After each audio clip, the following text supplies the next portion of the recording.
मेरा नाम राजेंद्र प्रसाद शाह है। मैं अररिया जिला के कुरसाकाटा गांव का रहने वाला हूं और मैं धर्म से अगर पूछिए तो मैं न हिंदू हूं न मुसलमान हूं। मैं आनंद मार्गी हूं। मैं भागवत धर्म को मानता हूं। इसलिए आजन मेरे मन में एक शंका है, जहां गीता कहती है धर्म संस्थापनार्थाय संभवामि जुगे जुगे, और मुसलमानों से सुनता हूं तो मोहम्मद इज द लास्ट पैगंबर। मेरा शक है कि परमात्मा अल्लाह की सृष्टि इनफिनाइट वेव्स में चल रहे हैं, तो इनफिनाइट समस्याएं आगे आएंगी। तो हुआ मोहम्मद द लास्ट पैगंबर। अगर ये सही है तो गीता का यह, कृष्ण का यह घोषणा संभवामि जुगे जुगे क्या गलत है? भाई साहब ने एक अच्छा सवाल पूछा है। उन्होंने हवाले था भगवत गीता का, जिसमें कृष्ण कहते हैं, उन्होंने कहा संस्कृत में तर्जुमा नहीं किया। श्री कृष्ण कहते हैं कि जब भी इस धरती पे जुल्म होगा तो उस वक्त भगवान एक पैगंबर को भेजेंगे और हर दौर में एक पैगंबर आएगा। संभवान योगी होगे, हर युग में आएगा। तो भाई का सवाल है, क्या कृष्ण गलत है? आप मुसलमान क्यों कहते हैं कि मोहम्मद सल्लल्लाहु अलैहि वसल्लम आखिरी पैगंबर है? भाई साहब, सबसे पहले हम कहते हैं मोहम्मद सल्लल्लाहु अलैहि वसल्लम आखिरी पैगंबर है क्योंकि यह कहा गया कुरान मजीद में सूरे आज़ाब में, सूरा नंबर 33 आयत नंबर 40 में कहा गया, मा काना मुहम्मदुन अबा अहदिम मिन रिजालिकुम वलाकि रसूलुल्लाह व खातिमुन नबीन व काना अल्लाहु बिकुल्लि शैइन अलीमा। कि मोहम्मद सल्लल्लाहु अलैहि वसल्लम आप लोगों में से किसी के वालिद नहीं हैं, लेकिन खातिमुन नबीन है, आखिरी नबी है। क्योंकि कुरान मजीद में कहा गया है कि मोहम्मद सल्लल्लाहु अलैहि वसल्लम आखिरी नबी है, हम इस पे यकीन रखते हैं। जहां तक कि आपने कहा श्री कृष्ण, मैं श्री कृष्ण की बात को मानता हूं कि जब भी इस धरती पे गलत काम होंगे उस वक्त खुदा एक पैगंबर को भेजते, और हर दौर में एक पैगंबर भेजेंगे। बिल्कुल गलत नहीं है, आपको समझने में गलती हुई।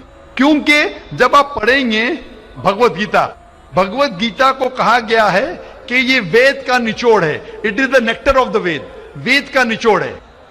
और जब आगे आप पढ़ेंगे, लिखा हुआ कल की पुराना में, कल की पुराना में लिखा है, कल की पुराना चैप्टर नंबर 2 श्लोक नंबर 5, 7, 11, 15 में लिखा है कि एक कल की अवतार आएंगे जो कल युग में आएंगे, और कल युग आखिरी युग होगा, और ये कल की अवतार लोगों को सही रास्ता दिखाएंगे।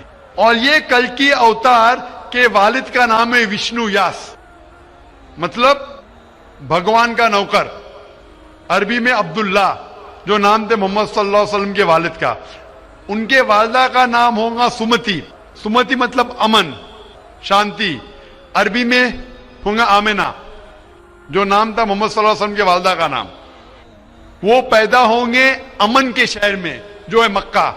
वो पैदा होंगे ऐसे खानदान में जो उस शहर के चीफ होंगे। हम जानते हैं मोहम्मद सल्लल्लाहु अलैहि वसल्लम कुरैश खानदान में पैदा हुए। उनके 4 करीब दोस्त होंगे। हम जानते हो 4 खुलफा राशिदीन हैं, हजरत अबू बकर, हजरत उमर, हजरत उस्मान, हजरत अली रज़ियल्लाहु अन्हु। अल्लाह सुब्हानहू व तआला की रहमत सब पे हो। उनको सबसे पहली वही मिलेंगी एक गार में, एक केव में। हम जानते हैं मोहम्मद सल्लल्लाहु अलैहि वसल्लम को सबसे पहले वही मिली गारे हिला में। उनको रात के बाद सबसे पहले वही आएंगी। वो he will migrate northwards and come back. और मोहम्मद सल्लल्लाहु अलैहि वसल्लम मदीना में हिजरत की और फिर से वापस मक्का लौटे। ये सारी निशानियां जो लिखी है कल के अवतार के बारे में, वो हूबहू उतरती है मोहम्मद सल्लल्लाहु अलैहि वसल्लम पे। हर युग में एक अवतार आएगा, आखिरी युग होगा कल युग। ये कल युग है भाई साहब, ये कल युग है। और कल युग के आखिरी अवतार है कल के अवतार, जिसका नाम कुरान मजीद में लिखा गया है मोहम्मद सल्लल्लाहु अलैहि वसल्लम। तो ये जो आपकी भगवत गीता में लिखा है, मेरे हिसाब से सही लिखा हुआ है कि हर युग में एक अवतार आएगा, और आखिरी युग है लिखा हुआ है कल की पुराना में, वो कल युग है। और कल युग क्या अवतार है? कल की अवतार। तो आप सबको जोड़ेंगे तो पता लगता है कि आपके वेद में भी कई निशानी है मोहम्मद सल्लल्लाहु अलैहि वसल्लम की, कई बार मोहम्मद सल्लल्लाहु अलैहि वसल्लम का जिक्र है। कम से कम 100 हवाले तो मैं दे सकता हूं जिसमें मोहम्मद सल्लल्लाहु अलैहि वसल्लम का जिक्र है।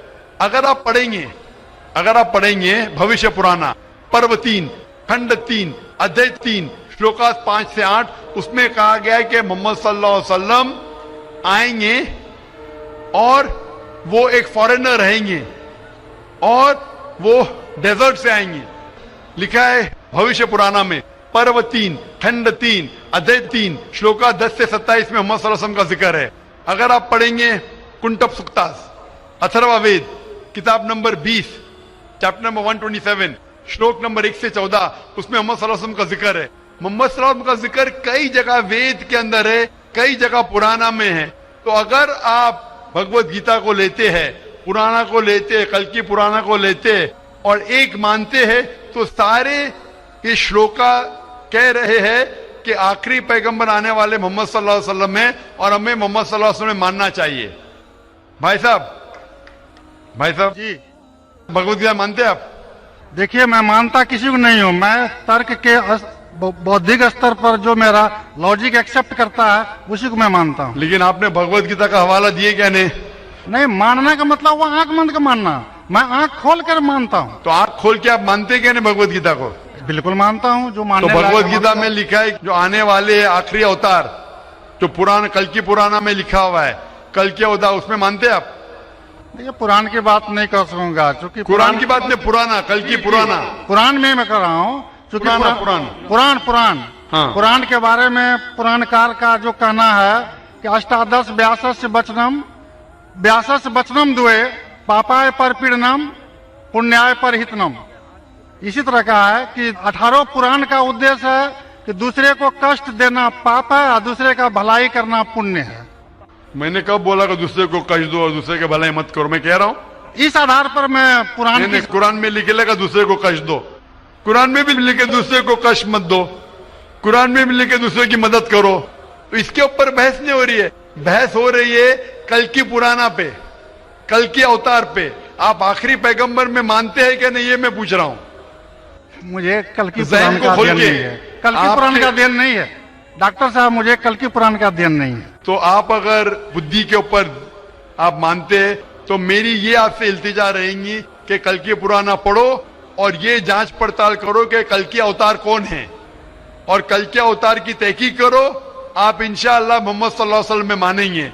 तो मेरी आपसे इल्तिजा है कि आप इस पे तहकीक करो कि आखिरी अवतार कौन है और इंशाअल्लाह आपको हिदायत देंगे अल्लाह ताला। डॉक्टर साहब, एक रिक्वेस्ट है आपसे, मेरे एक भाई को दूसरा सवाल पूछने के लिए दिया, एक छोटा सा सवाल पूछ सकता हूँ? एक छोटा, वेरी वेरी वेरी। कीजिए।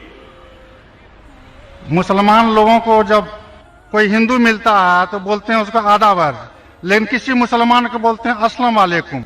मुझे लगता है कि एक मुसलमान हिंदू और मुसलमान के बीच भेदभाव करता है, कृपया आप स्पष्ट कीजिए इसको। भाई साहब का सवाल है कि अगर कोई मुसलमान हिंदू से मिलता है तो आदाब अर्ज करता है, अगर कोई मुसलमान से मिलता है तो अस्सलाम वालेकुम कहता है, तो हिंदू मुसलमान में भेदभाव क्यों? भाई साहब, हिंदू मुसलमान में भेदभाव तो रहेगा, मैं आपके सवाल का जवाब दूंगा, क्योंकि हिंदू हिंदू और मुस्लिम मुस्लिम है, लेकिन एक दूसरे का साथ देना चाहिए और एक दूसरे को समझना चाहिए। पहले भाई साहब जिसने सवाल किया था उन्होंने मुझे आदाब कहा तो मैंने उनसे कहा अस्सलाम वालेकुम, कहा कि नहीं? जी जी जी, कहा ना। हिंदू ने मुझसे क्या किया, आदाब कहा कि नहीं? मैंने उनसे सलाम कहा कि नहीं? जी, मैं गौर किया था। गौर किया, माशाअल्लाह। लेकिन तो गौर किया तो कहा क्यों नहीं कि आपने ऐसा नहीं कहा? वो हिंदू भाई ने मुझे आदाब कहा। डॉक्टर साहब, जी हाँ, you are not only one Musliman. I see lakhs of Musliman, but this quality find only in you. Only in me, माशाअल्लाह। Only in you. भाई साहब कह रहे हैं कि वो खुद मुसलमान को जानते, सिर्फ मुझ में देखा कि मैंने सलाम कहा। जी, इसकी वजह ये है क्योंकि उलमा में इख्तिलाफ है कि आप गैर मुसलमान को सलाम कर सकते हैं क्या नहीं। पहला ये जान ले अस्सलामु अलैकुम की मानी क्या है।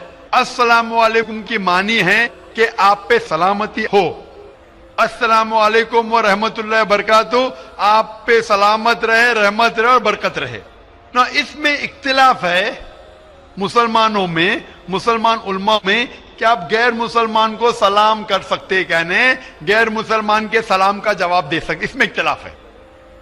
کیونکہ ایک حدیث ہے جس میں اللہ کے رسول فرماتے ہیں، کیونکہ ایک حدیث ہے جس کے اندر یہود لوگ مسلمان کو کہتے السلام علیکم. السلام علیکم کا معنی آپ پہ موت ہو، سام کے معنی موت، السلام علیکم آپ پہ موت ہو. تو اللہ کے رسول نے فرمایا آپ کو علیکم ان پہ بھی. تو یہ حدیث ہے، صحیح حدیث ہے. یہود لوگ کہتے تھے مسلمان کو چھیڑنے کے لیے السلام علیکم آپ پہ موت ہو، تو اللہ کے رسول نے فرمایا آپ کو علیکم آپ پہ بھی ہو.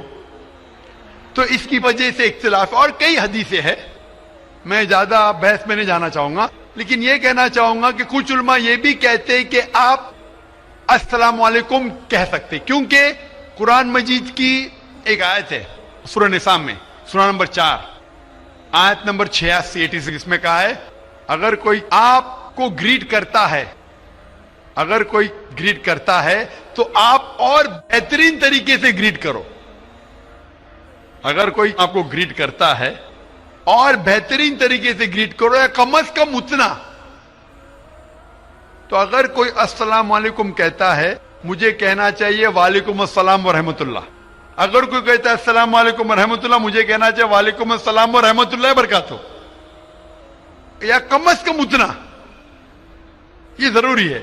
تو اسی لیے اگر کوئی مسلمان مجھ سے آداب کرے تو آداب سے بہتر کیا ہے؟ السلام علیکم.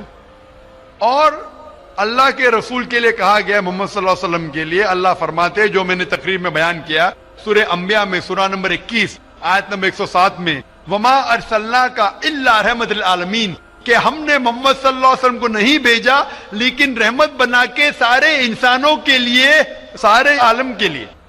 تو جب محمد صلی اللہ علیہ وسلم سارے انسانوں کے لیے رحمت بن سکتے تو کیا میں السلام علیکم ورحمۃ اللہ نہیں کہہ سکتا ہوں؟ تو اس بنیاد پہ علماء کا اختلاف ہے کہ السلام کہہ سکتے. کہنے میں ان علماء میں مانتا ہوں جو کہتے ہیں کہ آپ غیر مسلمان کو سلام کہہ سکتے اور جواب بھی بہترین دے سکتے. اسی لیے جب بھائی صاحب نے کہا آداب تو میں نے کہا السلام علیکم، کہ میرے حساب سے السلام علیکم اور بہتر ہے، آداب سے بہتر ہے السلام علیکم، کہ آپ پہ سلامتی ہو، رحمت ہو اور برکت ہو. تو بھائی صاحب میرے نزدیک غیر مسلمان کے لیے سلامتی چاہنا اچھی چیز ہے، اور اسی لیے میں آپ کے لیے سلامت چاہتا ہوں. بھائی صاحب A lot of thanks to you, sir. میں سلامت چاہتا ہوں، اور لیکن صرف منہ سے نہیں، میں چاہتا ہوں عمل سے آپ سلامتی پاؤ. اسی لیے میں کہتا ہوں کہ تحقیق کرو کل کے اوتار کے بارے میں، آخری پیغمبر کے بارے میں، محمد صلی اللہ علیہ وسلم کے بارے میں، تو آپ کو سلامتی اس دنیا میں رہیں گے اور آخرت میں بھی انشاءاللہ.